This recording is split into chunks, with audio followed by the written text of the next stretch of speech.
In October, I think I did a front yard video where I went over my Beta 500 and how it's done.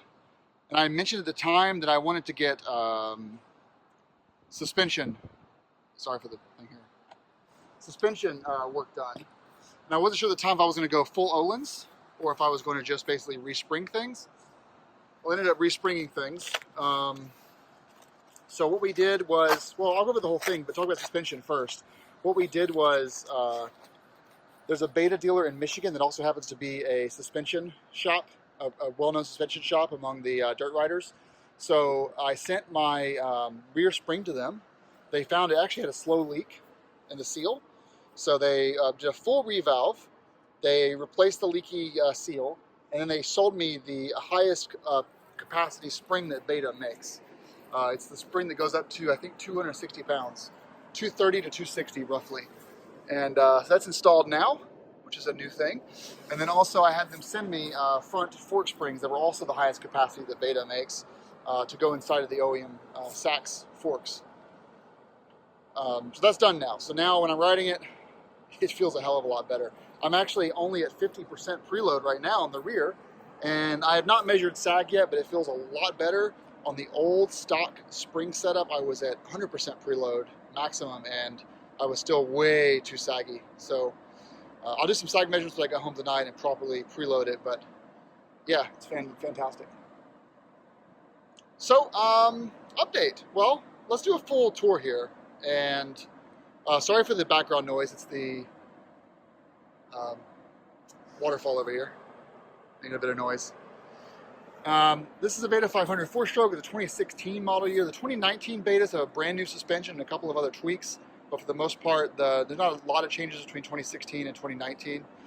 What we have here is let's go front to back. We've got our Highway Dirt Bikes handguard kit with their fold-in mirrors. These mirrors are great, by the way. They fold in completely to nothing. So when you're off-roading, they tuck right there. Here's the top-down view of the handguards. And you can see how the Voyager, Trailtech Voyager, has a nice little mount here. You've got a couple of extra auxiliary power ports if you want to wire up some lights, or USB port. And then it also has a riser built in too. So you have a riser here as well. We have our ARC clutch and brake levers. They're adjustable, which is nice. Nice for two-handed operation on both sides. The Highway Dirt Bikes kit does require that you tap in larger bolts here. And of course I have replacement grips. I think these are the pillow quilt grips. I can't remember, but highest rated grips from Revzilla, so I grabbed them. I'm not really a grip expert yet. You'll also notice we have the clutch and brake reservoir bling affixed.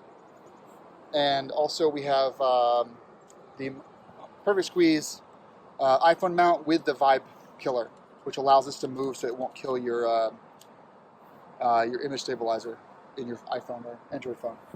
Up front, we've got some Baja Designs LED turn signals wired up to a relay.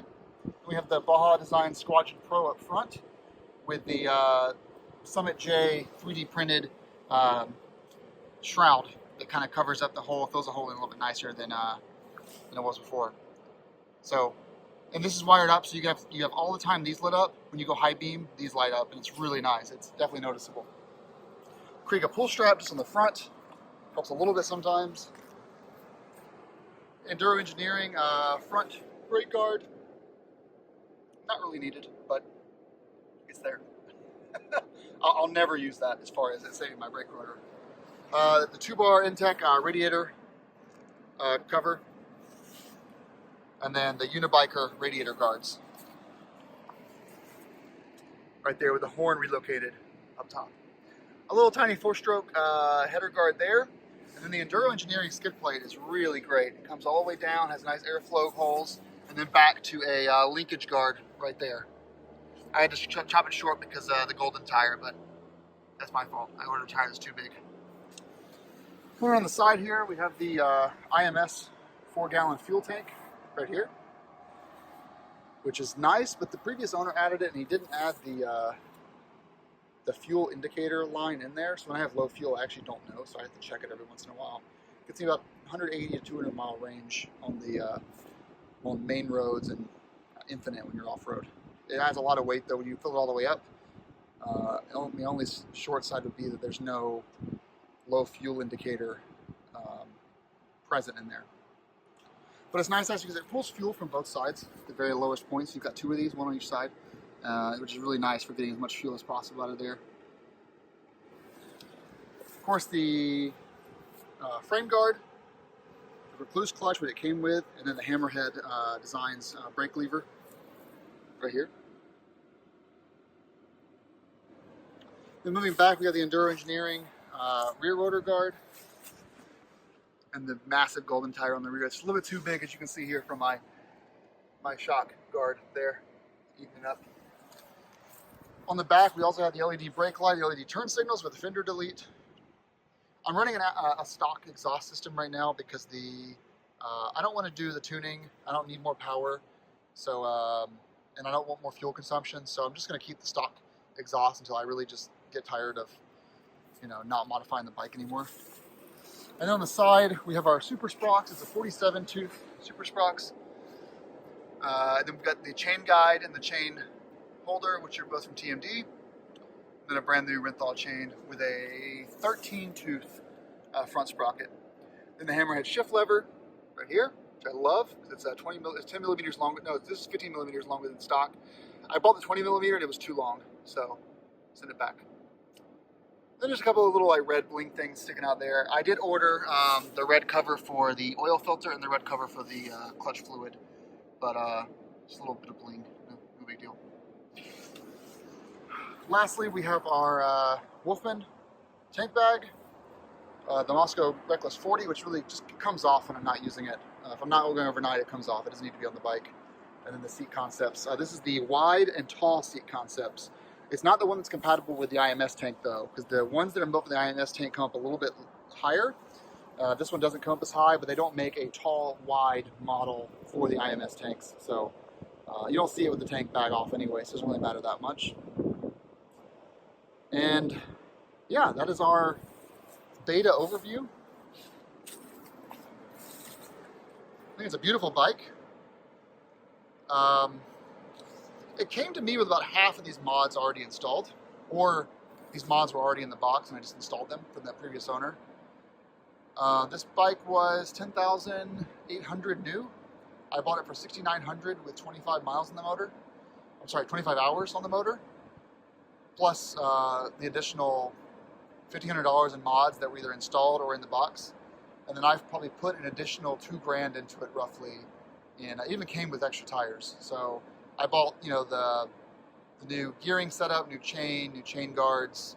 I added the LED headlight, the bags, and the skid plate.